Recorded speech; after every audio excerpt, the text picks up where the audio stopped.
Well, hello everyone, welcome back to another video. This is a game week review for double game week 25. How is everyone doing? I'm not doing very well in terms of fantasy. I had a disastrous week.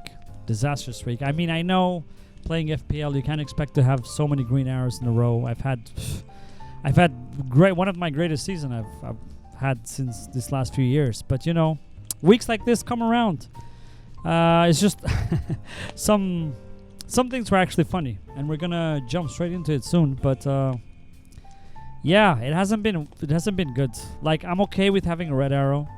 It just doesn't feel as good when you're having a red arrow while you have a chip active. You know, the system manager chip, which after going very well with Moyes, it didn't go as well with Emery. And I know there's another game week to go, but I'm not expecting anything, especially after drawing with Ipswich at home. Which that was the thinking of getting Moyes, not Moyes. Emery was that you know, at least the Ipswich game gonna get a win, and then if they lose against Liverpool, it is what it is. Didn't want to shift the whole team just to get Slot in. But let's just go straight into it. I mean, if he does get something against Slot, that might shift things around. But I'm not expecting anything other than a red arrow this week, because the rest of the team has just been shambles. So yeah, let's just go to the fantasy app over here. Go to fantasy. As you can see, I'm on 48 points. The average is 48. I'm 48. It's a big red arrow at this point. So I'm on 16k. Wow. I was 15k 3 game weeks ago, and I went to 12, 11. No, actually that was 2 game weeks ago, because last game week it was a double game week. And I was on 12 and then 11. And now from 11, I went to 16k so far. It might be even worse, you know, at the end of the game week, because I don't have the likes of Trent Alexander-Arnold, who, I mean, how funny was that? Let's just go to the team here. How funny that Trent. So as you can see, I have Konate. First of all, how funny that Konate gets a yellow card in the first half. I mean, you can't even write this shit. He gets a yellow card in the first half, and apparently he committed a foul that was, you know, on the edge of being a red, but it wasn't a red, and then Slot hooked him off in the second half because didn't want to risk a red card. Any other foul, it would have been a red card, right? So he got hooked, ended up on 0 points. Trent gets his clean sheet, 62nd minute, comes off, locks his clean sheet, and Liverpool concede a few minutes after that. I mean, how unlucky can you be more than this? I mean, you can't just write it. If both of them had played 90 minutes, Konate would have probably ended up on 1 point, Trent on 2, you know. But this is fantasy. One thing that went in my side was double Arsenal defense. I mean, this is it with double Arsenal defense. Either goes for you or against you. Last week I did bad because I had double Arsenal defense. They both conceded, and people had the likes of, you know, what was it? Everton goalkeeper. Why am I forgetting the names? I go cold on these videos. Pickford, yeah. Pickford got a 10-pointer. So, yeah, it is what it is. Raya got 1 bonus point. I'm very happy with that. Gabriel, 6 points. Clean sheet. So, that was a good start of the game week. But then Munoz, 1 point. After an 11 point against United, he gets 1 point the time when I play him. I benched him last game week, and I played him this game week and gets 1 point. Yeah, they lost at home to Everton, which was a bit of a surprising result, to be honest, because Crystal Palace at home, they've been in a good form as well. Just look at the results before that. When they lost to Brentford as well at home. Why are they losing at home and winning like difficult away matches? Anyways, let's see. I mean, I like Munoz because he still had a very high rating despite getting 1 point, because he plays very attacking and is super involved. He's among 2 of the best players or best performing players every game week almost for Crystal Palace. It just doesn't translate like that, unfortunately, on FPL unless he gets a clean sheet or gets some attacking returns. Konate I already talked about with 0 points. I mean, am I expecting anything against Aston Villa? No, not really. I'm not expecting a clean sheet. He's not going to score a goal. It's way more likely that Trent gets some attacking returns. You know, I have to live without having Trent every game week. And I'm fine. I've said it before. You know, he's damaged me like twice the entire season, which I'm completely fine because I never wanted to get him in my team and destroy the structure. So yeah, Konate, unfortunate to end up in 0 points. And then Rogers, another disappointment. You would expect if he got any returns to get something against Ipswich. He had a goal cleared off the line almost, so very disappointing. 2 points. Yeah. Liverpool, again, am I expecting something against Liverpool? Not really. Watkins got something on the first game week, and I don't have Watkins. I opted not bringing him in because of the blank game week 29. I'm not going to play the free hit, potato. I've had that talk before. I don't want to just talk too much about it. Salah doesn't even matter. I don't care. I mean, Salah captain. He did score a penalty. It's fine. Doesn't really matter what he does. If anything, it's going to damage me because there's still some people that did not play the triple captain last game week who played this game week. So, yeah. Let's see. Kluivert. I brought Kluivert in this game week, expecting a lot of good things from him. I mean, he did get an assist. You can't really complain. But you expect a bit more, you know, especially against Southampton away. But yeah, it is what it is. That their game weeks, though, from now on are just amazing. I mean, Wolves at home, Brighton away, Tottenham away. Even though Tottenham and Brighton, they've been catching a bit of form lately. So those are not going to be as easy as they would have been a couple of weeks ago. So let's see. Brentford home, Ipswich home, West Ham away. Yeah, great run. And Bournemouth have been amazing the entire season. So it doesn't really matter. I'm actually thinking of doubling on Bournemouth. This wasn't my thought before this game week because I was planning to keep Rodgers for the blank. But now I'm thinking the fixtures for Rodgers are not good long term. And Aston Villa are just not looking good in general, to be honest. So let's see about that. I have value invested in him, but, you know, I feel like there's more valuable just doubling up on with these fixtures. Doubling up, I can get Semenyo for Rodgers. Palmer, I mean, he's been shocking, to be honest.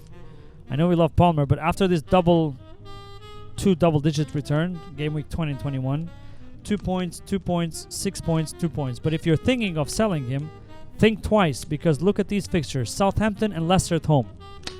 I mean, 2 relegation teams. They're going to play both of them at home. And Palmer, no. You can't sell him. You're going to have to keep him for the Aston Villa away and just whatever happens there. And then you have to keep him from this, you know. This is like, we buy players for these game weeks. Even from shitty teams, let alone Palmer. So please don't sell Palmer. Doesn't matter what you're thinking. Don't sell. You can sell him after that. Arsenal away, Tottenham home, Brentford away, Ipswich home. You can sell him after that, but don't sell him because Southampton and Leicester at home. Just remember that. I want to make sure that you remember this. If you're watching this video, this is the lesson.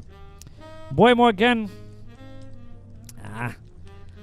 19-pointer, that Southampton game, we all remember. And then 2 points, 2 points, 7 points against Crystal Palace. It's just you never know when he's going to return. That's the thing. I played him over Chris Wood and I cried myself that Chris Wood scores a goal in a very difficult fixture, which I didn't expect. And Boemo blanked against West Ham away. I mean, not the easiest fixture. They did win the game, but it's just, you know, and they scored pretty early as well. I think it was 2nd or 3rd minute. Kevin Skada, I don't know why you say the name. And then no returns from either Vissa or Mbuemo. And I know a lot of people have doubled up on Brentford. Some people have Vissa, some are Mbuemo, some are both. But I'm still keeping him for a bit longer. I mean, Leicester away, great game week. Everton home, great game week. Should just do this, not disturb. I have so many. Aston Villa home, Bournemouth away. Yeah. Maybe Bournemouth away, not a great game week, but and then after that gets shady, but we'll have to see. Hopefully, my hope is that at this point Saka is coming back, so I'm saving some funds because you know Saka is my favorite player, and he is amazing FPL asset in general. So let's see. He might be back around game week 29, 28, 29, 30. So we'll see. We'll have to see on that. But yeah, 2 more fixtures, and after that, maybe Aston Villa at home as well, and then Bournemouth away. After that, it gets a bit difficult for Mbuemo. On attack, Gakpo didn't show off at all, not even on the bench. Now, not only I was disappointed, but I was double disappointed because knowing how unlucky, or I shouldn't say that because I've had a lot of luck this season, to be honest. But last season I had shitty luck the entire season.